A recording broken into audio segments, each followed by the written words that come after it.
దేశవ్యాప్తంగా జాతీయ రహదారులపై ప్రయాణించే వాహనదారులకు అప్డేట్. ఏప్రిల్ 1 నుంచి టోల్ ప్లాజాల దగ్గర నగదు చెల్లింపును పూర్తిగా నిలిపివేసింది కేంద్రం. దీంతో పాటు మరికొన్ని కొత్త నియమాలు అమలులోకి వచ్చాయి. నేషనల్ హైవేలపై ప్రయాణించే వారికి లేటెస్ట్ న్యూస్. ఏప్రిల్ 1 నుంచి టోల్ ప్లాజాల దగ్గర నగదు చెల్లింపును కేంద్రం నిలిపేసింది. నేషనల్ హైవేల మీద ప్రయాణించే వాహనదారులు ఇకపై టోల్ ఫీజులను ఫాస్టాగ్ లేదా యూపీఐ వంటి డిజిటల్ పద్ధతుల్లో మాత్రమే చెల్లించాల్సి ఉంటుంది. ఈ మేరకు దేశంలోని అన్ని నేషనల్ హైవేలు, ఎక్స్ప్రెస్ రహదారులపై ఈ కొత్త నిబంధన అమల్లోకి వచ్చింది.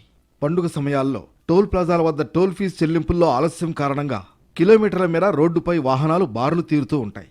ఈ క్రమంలో వాహనాల రద్దీని తగ్గించి ప్రయాణ సమయాన్ని ఆదా చేయాలనే లక్ష్యంతో నగదు రహిత విధానాన్ని అమలు చేస్తున్నారు.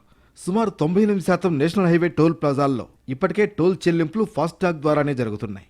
అయితే దీన్ని పూర్తి స్థాయిలో డిజిటల్కు మార్చాలనే ఉద్దేశంతో ఎన్హెచ్ఏఐ ఈ నిర్ణయం తీసుకుంది.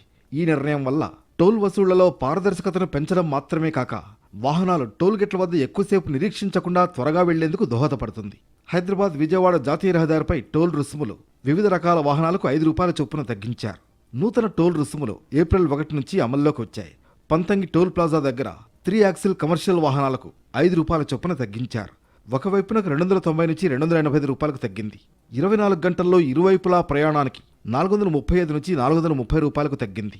కొర్లపహాడ్ టోల్ ప్లాజా దగ్గర 3 యాక్సిల్ కమర్షియల్ వాహనాలకు ₹5 చొప్పున తగ్గింది.